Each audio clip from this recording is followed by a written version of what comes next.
Item ಯಾವುದೇ ಇರಲಿ try ಮಾಡಿ ಆಚಿ ಚಿಕನ್ ಮಸಾಲಾ. ಇದೀಗ ಶ್ರೀಮತಿ ಜ್ಯೋತಿ ಕೋವಿ ಅವರು ವೇದಿಕೆ ಮೇಲೆ ಬರಬೇಕಾಗಿ ವಿನಂತಿಸ್ಕೊಳ್ತಾ ಇದ್ದೀನಿ. ನಿಮ್ಮ ಪ್ರೀತಿಪೂರ್ವಕ ಚಪ್ಪಾಳೆಗಳೊಂದಿಗೆ ಕಾರ್ಯಕ್ರಮವನ್ನ ಯಶಸ್ವಿಯಾಗಿ ನಡೆಸಿಕೊಡಿ. ವೇಟಿ ಪ್ಲೀಸ್.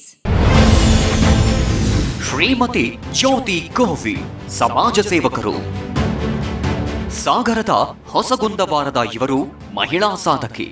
ಶಿಕ್ಷಕಿಯಾಗೋ ಹಂಬಲ ಹೊಂದಿದ್ದ ಇವರು ಅಚಾನಕ್ಕಾಗಿ ರಾಜಕೀಯ ಕ್ಷೇತ್ರದಲ್ಲಿ ಸೇವೆ ಮಾಡೋ ಅವಕಾಶ ಸಿಕ್ತು. ಜನರ ಸೇವೆ ಮಾಡಬೇಕೆಂಬ ಹಂಬಲದ ಜೊತೆಗೆ ಸಮಾಜ ಸೇವೆ ಮಾಡ್ತಿದ್ದಾರೆ. ಕುಟುಂಬದ ಸಹಕಾರದಿಂದ ನಿರಂತರ ಗೆಲುವು ಸಾಧಿಸುತ್ತಿರೋ ಇವರು 3 ಬಾರಿ ಗ್ರಾಮ ಪಂಚಾಯಿತಿಯಲ್ಲಿ ಸ್ಪರ್ಧಿಸಿ ಗೆದ್ದಿದ್ದಾರೆ. ತಾಲೂಕು ಪಂಚಾಯಿತಿ ಅಧ್ಯಕ್ಷರಾಗಿಯೂ ಸೇವೆ ಸಲ್ಲಿಸಿದ್ದಾರೆ. ಸುಮಾರು 25 ವರ್ಷಗಳ ಸುದೀರ್ಘ ರಾಜಕೀಯ ಜೀವನದಲ್ಲಿ ಕೇಂದ್ರ ಸರ್ಕಾರದಿಂದ ದೀನ್ ದಯಾಳ್ ಪ್ರಶಸ್ತಿ ಸೇರಿ ಹಲವು ಬಿರುದು ಸನ್ಮಾನಗಳು ಇವರನ್ನ ಅರಸಿ ಬಂದಿವೆ. ಹಿರಿಯರಾದ ಕಾಗೋಡು ತಿಮ್ಮಪ್ಪನವರಿಂದ ಸಂಪೂರ್ಣ ಸಹಕಾರದೊಂದಿಗೆ ಹಲವು ಜನಪರ ಯೋಜನೆಗಳನ್ನ ಮಾಡಿ ಜನರಿಂದ ಸೈ ಎನಿಸಿಕೊಂಡಿದ್ದಾರೆ.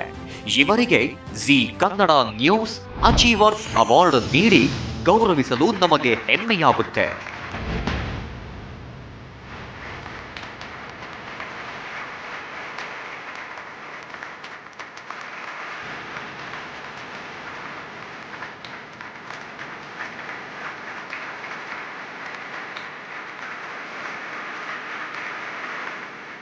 ನಮಗೆ ಪ್ರತಿಯೊಂದು ಹಂತದಲ್ಲೂ ಕೂಡ ನಮ್ಮ ನಾಯಕರಾದಂತಹ ಕಾಗೋಡು ತಿಮ್ಮಪ್ಪನವರು ರಾಜಕೀಯ ಕ್ಷೇತ್ರದಲ್ಲಿ ನಮ್ಮನ್ನು ಬೆಂಬಲಿಸಿ ಸಪೋರ್ಟ್ ಮಾಡಿದರು. ಜೊತೆಗೆ ಸಾಧನೆ ಮಾಡಬೇಕು ಅನ್ನುವಂಥ ಒಂದು ಛಲ ಕನಸಿತ್ತು.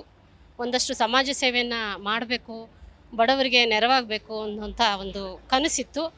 ಆ ಕನಸು ಸಂಪೂರ್ಣ ಪ್ರಮಾಣದಲ್ಲಿ ನನಸಾಗದೇ ಇದ್ದರೂ ಒಂದಷ್ಟು ಮಾಡಿದ್ದೀನಿ ಅನ್ನುವಂತಹ ಒಂದು ಆತ್ಮತೃಪ್ತಿ ಇದೆ. ಜೊತೆಗೆ ಜಿ ಕನ್ನಡ ವಾಹಿನಿ ನಮ್ಮನ್ನು ಇವತ್ತು ಗುರುತಿಸಿ, ನಾನೊಬ್ಬ ಗ್ರಾಮೀಣ ಭಾಗದ ಮಹಿಳೆ, ನನ್ನನ್ನು ಗುರುತಿಸಿ ಇವತ್ತು ಸನ್ಮಾನಿಸಿರೋದು ಅಂತೂ ತುಂಬಾ ಸಂತೋಷ ಆಗಿದೆ. ಈ ಸಾಧನೆ ಮತ್ತು ಈ ಕೆಲಸಕ್ಕೆ ಪ್ರೇರಣೆ ನನಗೆ ಜನನೇ ಪ್ರೇರಣೆ. ಬಡವರ ಬದುಕನ್ನು ಬಹಳ ಹತ್ತಿರದಿಂದ ನೋಡಿದ್ದೀನಿ. ನಾನು ಪ್ರತಿ ಮನೆಗೆ ಭೇಟಿ ಮಾಡಿಬಿಟ್ಟು ಅವರ ಕಷ್ಟ ಸುಖಗಳನ್ನು ತಿಳ್ಕೊಂಡಿದ್ದೀನಿ. ಹಾಗಾಗಿ ಜನರೇ ನನಗೆ ಪ್ರೇರಣೆ. ಮಹಿಳೆಯಾಗಿ ಈ ರೀತಿ ಸಮಾಜ ಸೇವೆ ಮಾಡಬೇಕು ಅನ್ನೋದು ಯಾಕೆ? ಸಮಾಜ ಸೇವೆಗೆ ಮುಖ್ಯ ನನ್ನ ಉದ್ದೇಶ ವಿದ್ಯಾವಂತರು ಬರಬೇಕು. ವಿದ್ಯಾವಂತರ ಕ್ಷೇತ್ರ ಬರೀ ನಾನು ಡಾಕ್ಟರ್ ಆಗಬೇಕು, ಇಂಜಿನಿಯರ್ ಆಗಬೇಕು, ಟೀಚರ್ಸ್ ಆಗಬೇಕು ಇಂಥದನ್ನೇ ಕನಸು ಕಟ್ಕೊಳ್ತಾರೆ.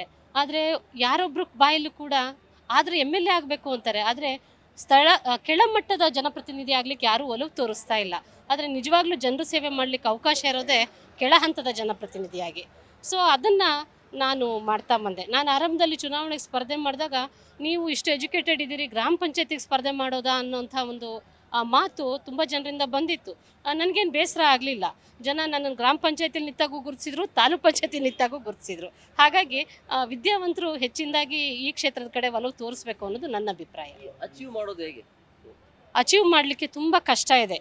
ನೋವು, ಅವಮಾನ, ಕಣ್ಣೀರು, ಅಸಮಾಧಾನ, ಅಸಹನೆ, ಮಾತುಗಳು, ಬೈಗುಳ, ಇದನ್ನೆಲ್ಲನೂ ಮೆಟ್ಟು ನಿಲ್ಲೋವಂಥ ಛಲ ಇರಬೇಕು. ಸ್ವಲ್ಪ ಬಂಡತನೂ ಬೇಕಾಗುತ್ತೆ.